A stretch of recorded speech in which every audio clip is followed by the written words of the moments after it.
ꯑꯗꯨꯕꯨ ꯈ꯭ꯋꯥꯏꯗꯒꯤ ꯉꯛꯄ ꯑꯃ ꯍꯥꯏꯌꯣ ꯍꯥꯏꯔꯒꯗꯤ ꯗꯦꯠ 15ꯗ ꯑꯩꯈꯣꯏꯒꯤ ꯌꯨꯅꯤꯌꯟ ꯍꯣꯝ ꯃꯤꯅꯤꯁꯇꯔꯅ ꯄ꯭ꯔꯤꯁꯥꯏꯗ ꯇꯧꯔꯀꯥꯟꯗ ꯑꯩꯈꯣꯏꯒꯤ ꯀꯨꯀꯤꯒꯤ MLA ꯃꯤꯅꯤꯁꯇꯔꯁꯤꯡ ꯃꯩꯇꯩꯒꯤ MLA ꯃꯤꯅꯤꯁꯇꯔꯁꯤꯡ ꯑꯗꯩ ꯅꯥꯒꯥꯒꯤ MLA ꯃꯤꯅꯤꯁꯇꯔꯁꯤꯡ ꯀꯥꯏꯅ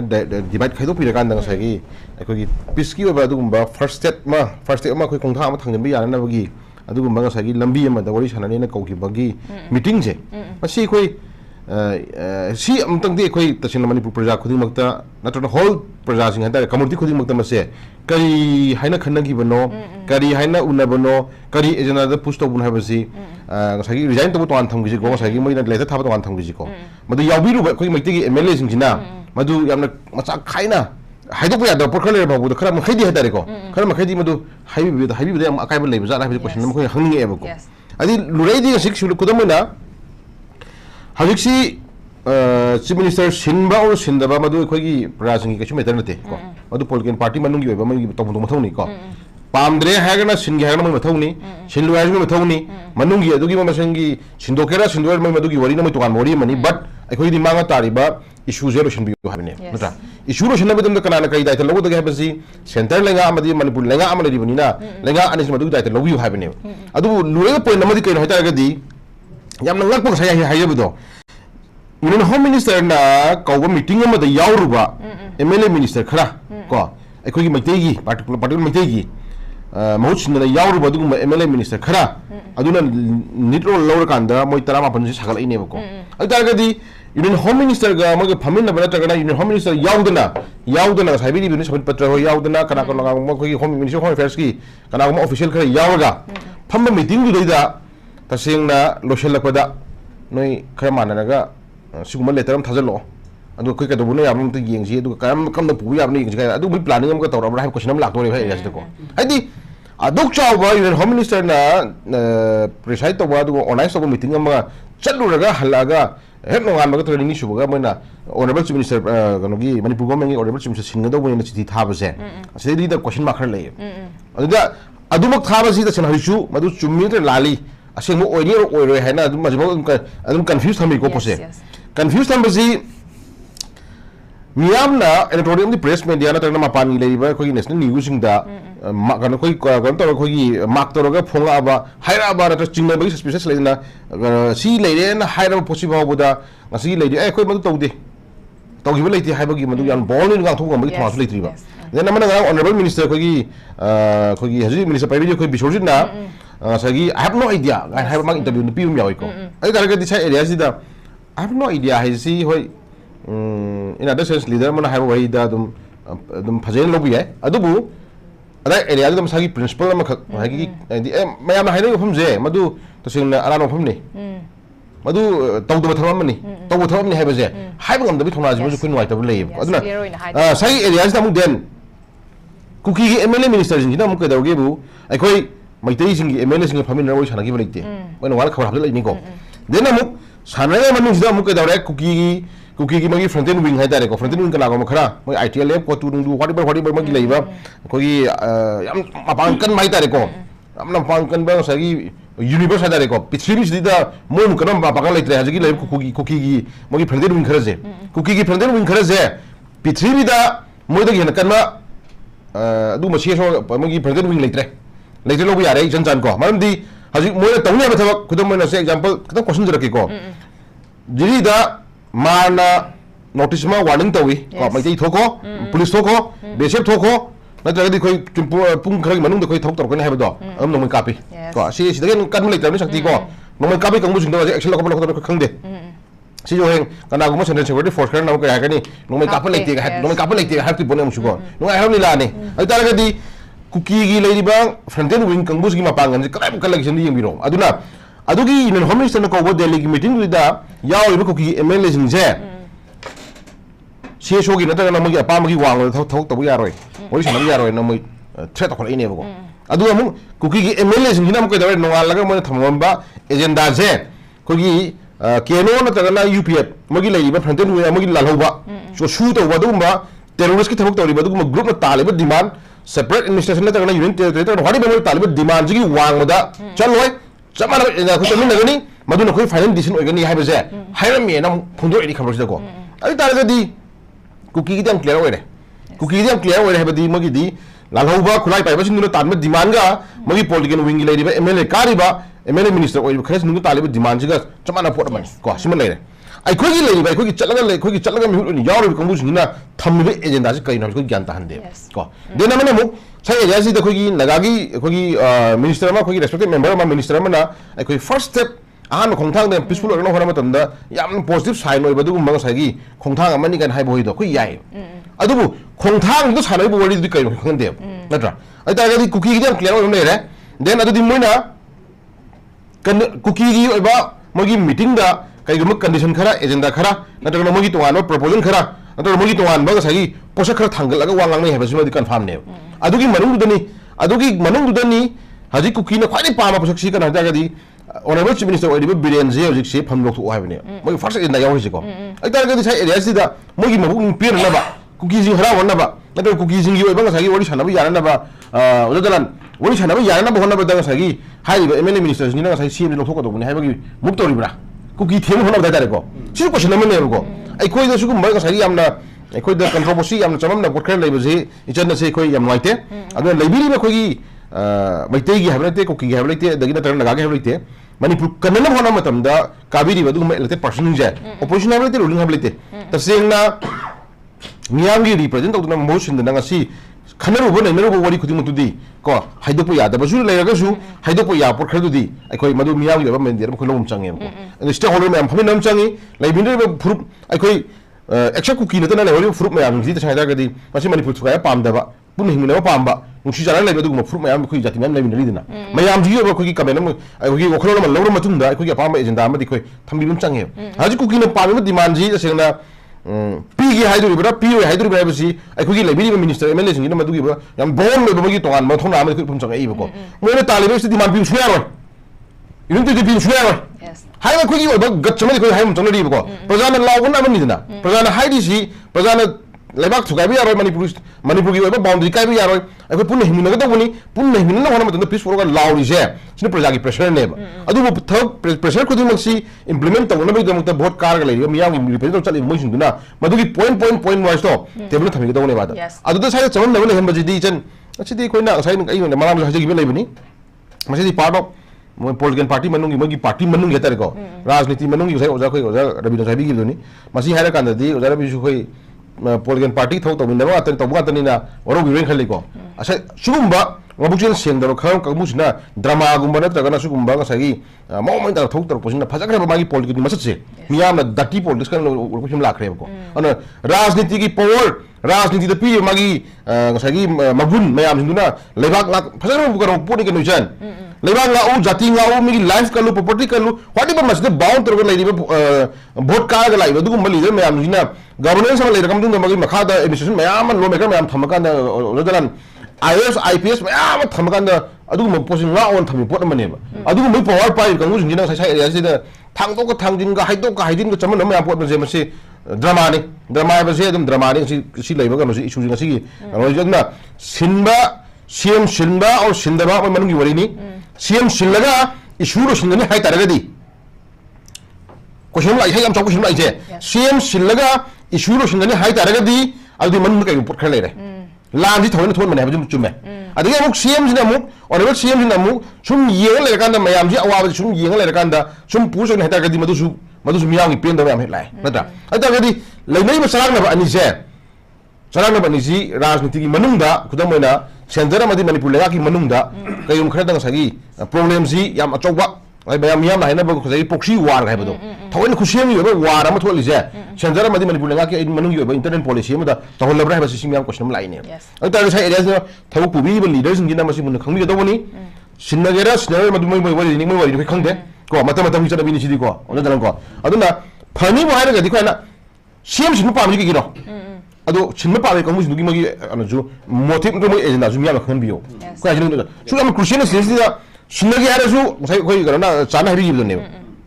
CM 레가기 리더 뭐 파티 해다라가디 팜 레다라가디 알도 팜데도 야오 미니스터 미 아미도 레기요. 하디 파트레 야이 미니스터 도기 마카다 CM 마카다 미니스터 올레 모이제 모디 아파브레 올두리 브라우. 어디랑 거. 시하고도 그걸 라자긴 내고 어도 리더라가기 포다 팜막도 또 다들 눈이 잘 더비로잖아. 레는 또 비로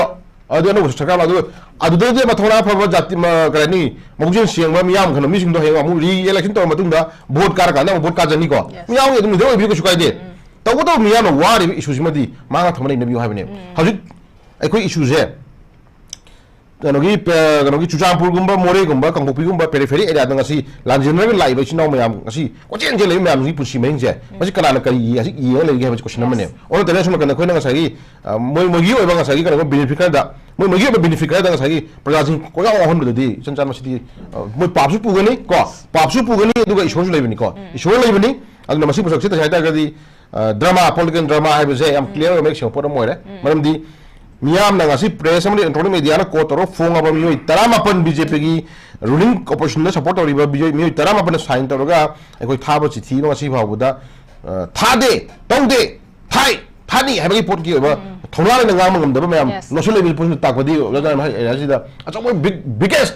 ꯗ꯭ꯔꯃꯥ ꯑꯃ ꯂꯩ ꯍꯥꯏꯕꯁꯦ ꯑꯩꯈꯣꯏ ꯃꯤꯌꯥꯝꯅ ꯈꯪꯐꯝ ꯊꯣꯛꯏ ꯃꯔꯝꯗꯤ ꯑꯗꯨꯗꯩꯗ ꯑꯩꯈꯣꯏꯒꯤ ꯑꯔꯥꯟꯕ ꯄꯥꯎꯅꯤ ꯑꯗꯨꯒ ꯑꯁꯦꯡꯕ ꯄꯥꯎꯅꯤ ꯃꯗꯨ ꯉꯁꯥꯏꯒꯤ ꯃꯁꯥꯒꯤ ꯁꯣꯏ ꯇꯧꯗꯦ ꯍꯥꯏꯕꯗꯨꯕꯨ ꯑꯩ ꯇꯧꯗꯦ ꯗꯁꯨ ꯂꯣꯏꯔꯦꯅꯦ ꯀꯩꯅꯣꯒꯤ ꯐꯣꯔꯦꯟꯁꯤꯛ ꯁꯥꯏꯟꯁꯅ ꯃꯗꯨꯗꯤ ꯗꯤꯇꯦꯜꯁ ꯈꯪꯒꯗꯧꯕꯅꯤ ꯍꯥꯏꯇꯥꯔꯒꯗꯤ ꯑꯗꯨꯗꯤ ꯑꯗꯥꯏ ꯑꯦꯔꯤꯌꯥꯗꯨꯗꯤ ꯑꯩꯈꯣꯏ ꯒ꯭ꯌꯥꯟ ꯇꯥꯁꯜꯂꯛꯇ꯭ꯔꯦꯕ ꯑꯣꯖꯥꯅꯀꯣ ꯑꯗꯨꯅ ꯁꯥꯏ ꯑꯦꯔꯤꯌꯥꯁꯨ ꯃꯥꯡꯉ ꯇꯥꯔꯤꯕ ꯏꯁꯨꯁꯤꯅ ꯑꯩꯈꯣꯏ ꯅꯩꯅꯁꯤ ꯀꯣ ꯄꯣꯂꯤꯇꯤꯀꯦꯜꯒꯤ ꯑꯩꯒꯤ ꯑꯣꯏꯅꯗꯤ ꯑꯩꯈꯣꯏ ꯑꯣꯖꯥ ꯂꯥꯟꯁꯨ ꯌꯥꯎꯕꯤꯔꯤ ꯁꯨꯝ ꯀꯥꯟꯗꯀꯣ ꯑꯣꯖꯥ ꯂꯥꯟꯁꯨ ꯑꯩꯒ ꯑꯗꯨꯝ ꯑꯣꯄꯤꯅꯤꯌꯟ ꯃꯥꯟꯅꯗꯧ ꯃꯥꯜꯂꯤ ꯃꯔꯝꯗꯤ ꯑꯗꯣ ꯁꯨꯝ ꯀꯥꯟꯗꯗꯤ ꯄꯣꯂꯤꯇꯤꯀꯦꯜ ꯄꯥꯔꯇꯤꯒꯤ ꯑꯩꯈꯣꯏꯒꯤ ꯇꯣꯞ ꯂꯤꯗꯔ ꯑꯃ ꯌꯥꯎꯕꯤꯔꯤꯕꯅꯤꯅ ꯔꯥꯖꯅꯤꯇꯤꯒꯤ ꯃꯆꯠꯁꯦ ꯑꯩꯈꯣꯏ ꯃꯇꯝꯒꯤꯅꯤ ꯑꯣꯖꯥ ꯂꯥꯟꯀꯣ ꯑꯗꯨꯕꯨ ꯃꯊꯃꯣꯏ ꯁꯦꯡꯕ ꯂꯩꯕꯥꯛ ꯈꯟꯕ ꯐꯨꯔꯨꯞ ꯈꯟꯕ ꯖꯥꯇꯤ ꯈꯟꯕꯗꯨꯒꯨꯝꯕ ꯃꯌꯥꯝ ꯌꯥꯎꯗꯕꯁꯨ ꯑꯝꯇ ꯌꯥꯎꯏꯀꯣ ꯑꯗꯨ ꯃꯤꯑꯣꯏ ꯈꯔꯅ ꯑꯁꯤꯒꯨꯝꯕ ꯃꯌꯥꯝ ꯇꯧꯔꯀꯥꯟꯗ ꯑꯩꯈꯣꯏꯁꯦ ꯉꯁꯥꯏ ꯄꯣꯂꯤꯇꯤꯁꯤꯌꯥꯟꯁꯤꯡꯁꯦ ꯂꯥꯟ ꯑꯣꯟꯕꯒꯤ ꯊꯕꯛꯁꯤꯁꯨ ꯑꯩꯈꯣꯏ ꯄꯥꯝꯗꯦ ꯐꯥꯔꯁ ꯂꯩꯕꯥꯛ ꯀꯩꯅꯣ ꯍꯣꯠꯅꯕꯤꯌꯨ ꯃꯥꯡꯉ ꯇꯥꯔꯤꯕ ꯏꯁꯨ ꯈꯨꯗꯤꯡꯃꯛꯁꯦ ꯌꯥꯝ ꯀ꯭ꯂꯤꯌꯥꯔ ꯄꯤꯛꯆꯔ ꯑꯃ ꯊꯝꯕꯤꯌꯨ ꯑꯗꯨꯒ ꯃꯤꯌꯥꯝꯅ ꯆꯃꯝꯅꯕ ꯄꯣꯠꯕꯤꯗꯨꯅ ꯍꯥꯏꯕꯁꯦ ꯑꯩ ꯑꯃꯔꯣꯝ ꯊꯝꯖꯩ ꯔꯕꯤꯅꯁꯨ ꯍꯧꯖꯤꯛ ꯍꯥꯏꯕꯤꯈꯤꯕ ꯑꯩꯈꯣꯏꯒꯤ ꯊꯣꯛꯏꯕ ꯏꯁꯨꯁꯦ ꯗꯥꯏꯚꯔꯠ ꯇꯧꯅꯕ ꯍꯣꯠꯅꯔꯕ꯭ꯔꯥ ꯍꯥꯏꯕ ꯋꯥꯐꯝꯗꯣ ꯃꯁꯥꯏꯁꯤꯗ ꯈꯤꯇꯪ ꯄꯨꯁꯟꯖꯔꯀꯥꯟꯗ ꯑꯩꯈꯣꯏꯒꯤ ꯃꯃꯥꯡꯗꯁꯨ ꯑꯩꯈꯣꯏꯒꯤ ꯄ꯭ꯔꯥꯏꯝ ꯃꯤꯅꯤꯁꯇꯔ ꯅꯔꯦꯟꯗ꯭ꯔ ꯃꯣꯗꯤꯒꯤ 3.0 ꯂꯩꯉꯥꯛꯀꯤ ꯑꯩꯈꯣꯏ ꯅꯨꯃꯤꯠ 150 ꯁꯨꯕꯒꯤ ꯃꯥꯒꯤ ꯋꯥꯛ ꯄ꯭ꯂꯥꯟꯗ ꯍꯥꯏꯇꯥꯔꯦ ꯑꯩꯈꯣꯏꯒꯤ ꯇꯣꯉꯥꯟ ꯂꯩꯔꯤꯕ ꯀꯝꯃ꯭ꯌꯨꯅꯤꯇꯤ ꯑꯅꯤꯃꯛꯀꯤ ꯀꯩꯅꯣꯁꯤꯡꯗ ꯍꯥꯏꯇꯥꯔꯦ ꯑꯩꯈꯣꯏꯒꯤ ꯂꯥꯟꯁꯦ ꯂꯦꯞꯅꯕ ꯄꯤꯁ ꯍꯟꯖꯜꯂꯛꯅꯕꯒꯤ ꯃꯇꯥꯡꯗ ꯋꯥꯔꯤ ꯁꯥꯟꯅꯕ ꯍꯧꯔꯒꯅꯤ ꯍꯥꯏꯅ ꯊꯣꯛꯈꯤꯕ ꯁ꯭ꯇꯦꯠꯃꯦꯟ ꯍꯥꯏꯈꯤꯕꯁꯨ ꯂꯩꯔꯕꯅꯤ ꯑꯗꯨꯒ ꯍꯧꯖꯤꯛꯁꯦ ꯑꯩꯈꯣꯏ ꯑꯣꯛꯇꯣꯕꯔ ꯑꯗꯨꯒꯤ ꯑꯍꯥꯟꯕ ꯁ꯭ꯇꯦꯞ ꯑꯃꯅꯤ ꯍꯥꯏꯅ ꯂꯧꯔꯒꯁꯨ ꯑꯩꯈꯣꯏꯒꯤ ꯑꯣꯛꯇꯣꯕꯔ ꯗꯦꯠ 15ꯗ ꯑꯃꯨꯛꯁꯨ ꯋꯥꯔꯤ ꯁꯥꯟꯅꯈ꯭ꯔꯕꯅꯤ ꯑꯗꯨꯕꯨ ꯍꯧꯖꯤꯛꯁꯦ ꯉꯔꯥꯡꯃꯛꯇꯁꯨ ꯖꯤꯔꯤꯕꯥꯝꯗ ꯑꯩꯈꯣꯏꯒꯤ ꯅꯣꯡꯃꯩ ꯀꯥꯞꯁꯤꯜꯂꯛꯄꯁꯨ ꯂꯦꯞꯇ꯭ꯔꯤ ꯑꯣꯖꯥ ꯒꯤꯇꯥꯖꯦꯅꯁꯨ ꯑꯍꯥꯟꯕꯗ ꯄꯟꯕꯤꯈ꯭ꯔꯦ ꯑꯗꯨ ꯑꯣꯏꯇꯥꯔꯒꯗꯤ ꯍꯧꯖꯤꯛ ꯂꯩꯔꯤꯕ ꯄꯣꯂꯤꯇꯤꯀꯦꯜ ꯗ꯭ꯔꯃꯥ ꯆꯤꯐ ꯃꯤꯅꯤꯁꯇꯔ ꯁꯤꯟꯕ ꯁꯤꯟꯗꯕꯒꯤ ꯂꯥꯛꯏꯕ ꯋꯥꯐꯝꯁꯦ ꯑꯩꯈꯣꯏꯒꯤ ꯍꯧꯖꯤꯛ ꯊꯣꯛꯏꯕ ꯏꯁꯨꯁꯦ ꯆꯠꯊꯔꯛꯏꯕ ꯑꯦꯇꯦꯛ ꯍꯥꯏꯔꯤꯕ ꯃꯌꯥꯝꯁꯤꯒꯤ ꯏꯔꯥꯡꯁꯤꯒꯤ ꯏꯁꯨꯁꯦ ꯗꯥꯏꯚꯔꯠ ꯇꯧꯅꯕ ꯍꯣꯠꯅꯔꯕ꯭ꯔꯥ ꯍꯥꯏꯕ ꯋꯥꯐꯝꯗꯨꯅꯤ ꯃꯌꯥꯝꯒꯤ ꯀꯩꯅꯣ प्रजा मियामनसु हौजिक चममनरिबा हंगनिबा वाफमसे कमाय यंगमिनिंगज इचन संसाइजिदा आई सुम मयामगी व्यूअर खरगे हातारेको कमाय सुम ताजरमबनी अदुम से कैसु ngथाय मामा दं नानरबल मैम लेको क्रिस्टोफर एना सिदा याम नुसिबा कोइ मरुप अम खको रानदे खंगदरेको माना सिदा याम फजब कोट तो आठम हाइरई सी कोइ कुनि यंगने नाबा फत्रदी डॉक्टर अतोप अमदा अमुक येंगबा हाइबसी मसाना ताबनी डॉक्टर अनौबदु फबरा फतबरा हाइबदुसु येंग खंगदबनी हाइ असिदा इना सिगी पॉइंट्स दे आइनि यानो सुम जस्ट पंचनी पॉइंट अंतंदी हजिक डॉक्टर अमदा मयाम लेयंगी बको सुम लेना सपोर्ट हाइरु फम जी कोइ सिदा सिम कोटक जबनी को डॉक्टर दुदा लेयंगी बा पेशेंट कम खरा यावरी बको डॉक्टर दु फते हाइबदि कोइ फत्रे हाइबदि खोंदकुम चांगे बको अदु होंदोक हाइबसिदा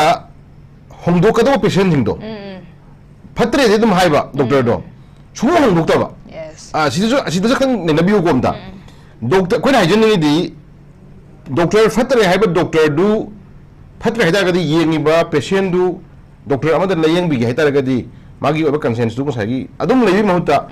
शिफ्ट तोबिरो डॉक्टर अम थिबिरो अदि डॉक्टर अम थिबा हाइबा जिमागी डिसीजन लौदु नत्रो अदना फत्रे दि डॉक्टर दुम हाइबा अदु अनाबा डॉक्टर सो होंदबा अदु अदुम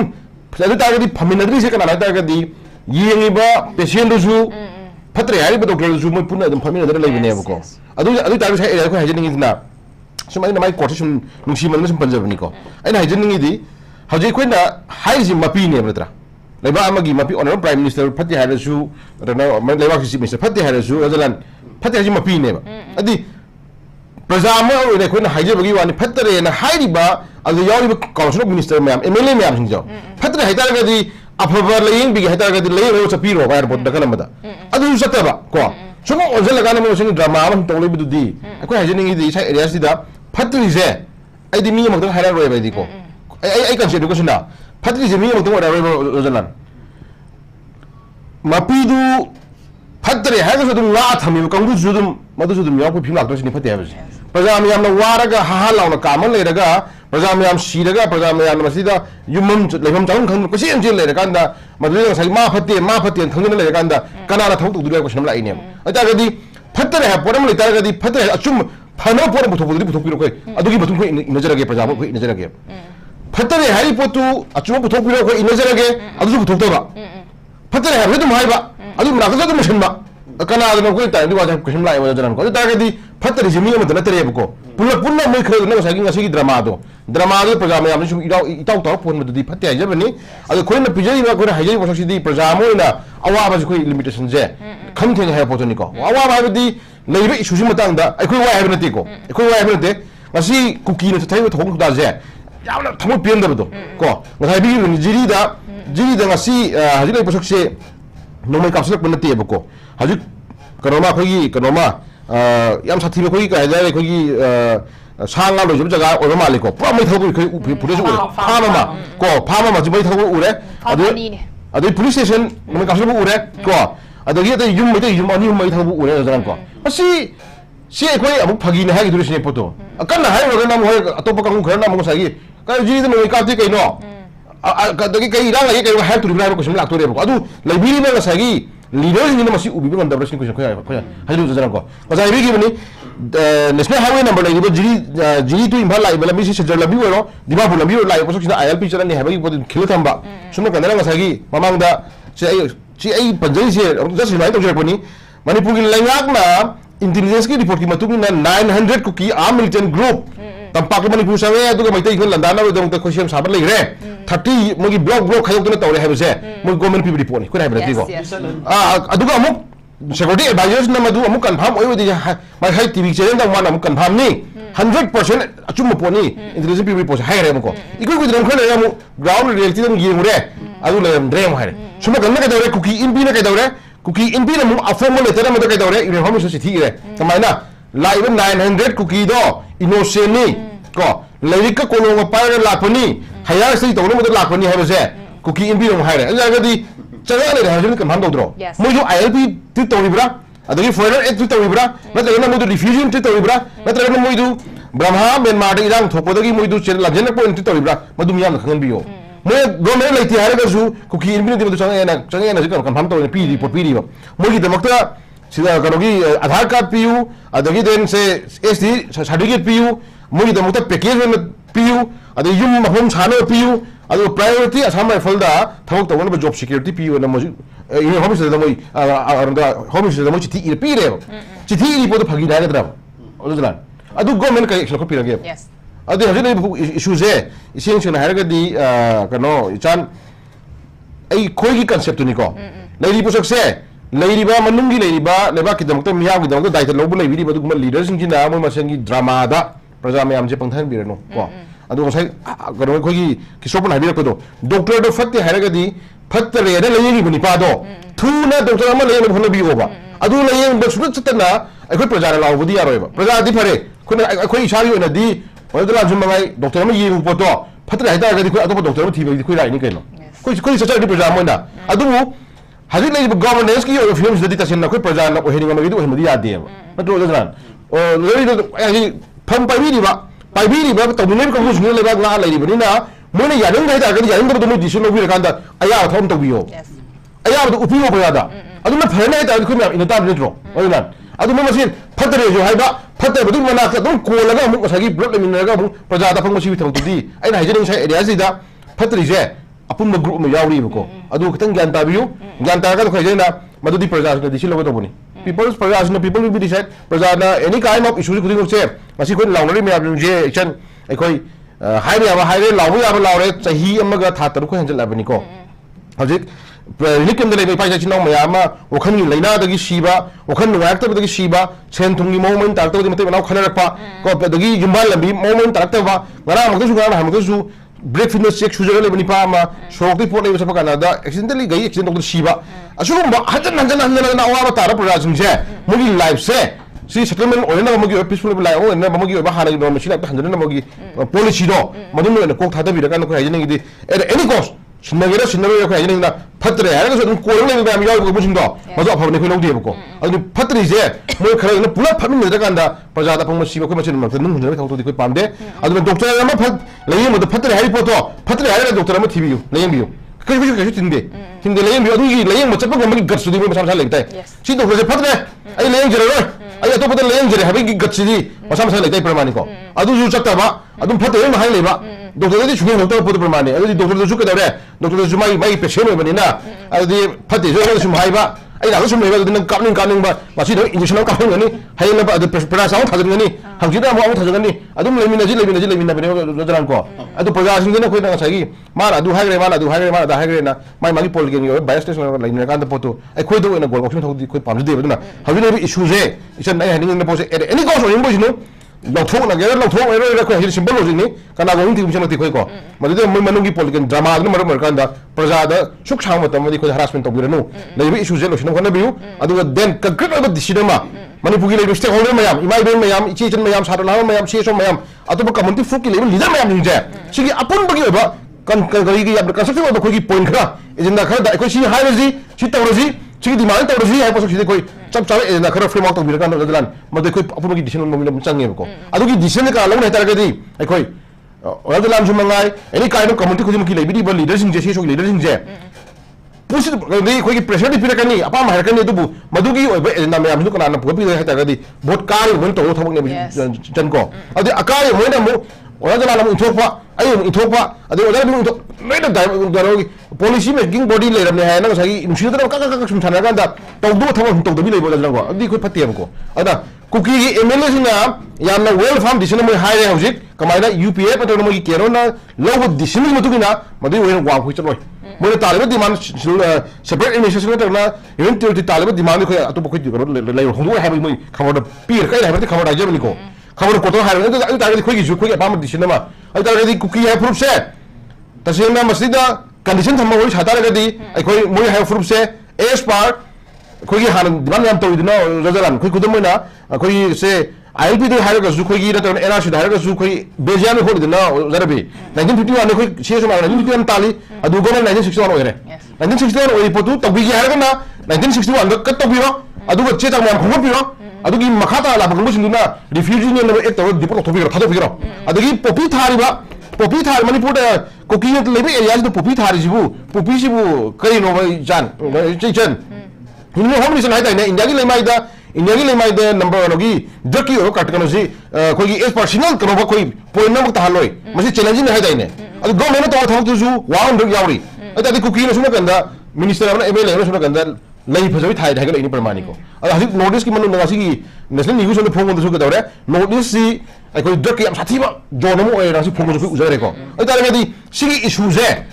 सिगी इशू जी तसेंना जकी इशू जी मा हाना कुकी कोई वही शादी गाय दने कुकी का कोई का पिसकी वही शादी गाय दा फोमना पोपी थारी पोसक से 100% ngaani tathoni phani pulne habagi thaja pam pibiro then adagi iligini image me am je deport to hune thaja pibiro jarabi then amana koi forest area ko mukta include to wala ko musu je takhai biro ko then amana koi hanan je na 1961 moi government na pibiro 1961 bejian ai ko tu na लेकिन मैं हिल missing तो ताफों में खरम बिरो अदु मैं आमिंजे लोइना सारम सेमा thorough थोपि रकांदा अदु खोइ सारना बोइ सारना लमी थिनसे नते दने खोइदा अदु सो दुम थम्बा सुनो सो दुम थौ तंग जोइ सानबा लास्ट दि कुकी ना हाकु जे फरिया जे जो जो यासन जे ai खोइ जे खिबि मी आमिंजे बगी सिटिजन ओलो ओजला था चही तरा दि खोइ पपि थाउ यालो हा अदगी देन सर खिबि रिफ्यूजी मी आमिंजे अदु moi काना भया पैकेज करो अदु ममांग पर हुदा ने करो क्या नो मोन पैकेज बिबो तो हिबदा करो समा का पनी अदु पैकेज में अदु पीरो है अदि पुला पैसा लगा दयम कोइ दौरे बोम टॉप दंगै हा पुला पै थमका अदु थंग दि गदरनी हरि सुको मैते की वानते मैते गतले दते कुकी रजु तो थ्रेस को मै थंगने में इबो कम्युनिटी मचा मयाम कोइ इफोक नो मयाम यावरबनी को कुकी जिमे चगा का नंगमै नम कांदा अखोइ वागांगो अखोइ चमिन गदौनी अखोइ चमिन हागदौनी ममांग द युमै थाबी खोइ वे खोइ उरे न प्रमाणि को असु कम्युनिटी खुदिं मक्ता थ्रेट तौरी जे कुकी तो थबकी टू मच असी खमिन नम चंगे दना हाय हाजे मदुगी मयाम जिंजे अखोइना सेंटर ने फंगो द लालो कोइ पेन हाइबे वानी तो दो सेंटर जी हंगो हन जाय तारगदी सेंटर ना मणिपुर से इकाय पीएन जाय तारगदी व्यवहार तो जाय तारगदी सिदि कारी MLA except Kuki level MLA जिन खायो गंदा अखोइ लेवल एमएलए जिन ना खोंग थिनम चंगे बो जग जलान खोम थिल गांदे कोई मणिपुर सी थुगाई ना सिंह नो मणिपुर कन्नम होल रो मणिपुर हिमने कमंदी खुद मक्से कोई हिमने में सिलु हाना के पीसफुल ने लाइफ फॉर सी मयाम हाय मत यादरा यादरे याद खुद तुए हाय मत थोना हम संग रो दलान अदुगी गत्तु थोक तो मुता रगदी याना याना यूनि होम मिनिस्टर को यारदी यूनि होम मिनिस्टर को यारदी सुना कदंग सगी मफी सेमगा निंगरी थाखलगा हाना सगी आई हाना नुसिरम ना होगा दोनाय फिम चलता गदी अदुगा आलगी आई हाइनी क्वाइट बिगेस्ट नपो मा हारे क्वाइट चौ बिगेस्ट ड्रामा मा हाय तारगदी अक्टोबर 23 दा यूनि होम मिनिस्टर ना मीटिंग कौरे नोआलस लागा सीएम थोक थाबो मनुंग करी कंस्पिरेसी में यावगे जो बिगेस्ट ड्रामा में यावगे जो अदन मेशन ताक प्रोसीडी अदुगी स्टेज जो सिबाउदा लेइबा कोया गसाइ जनिंग बुदा मगी वानते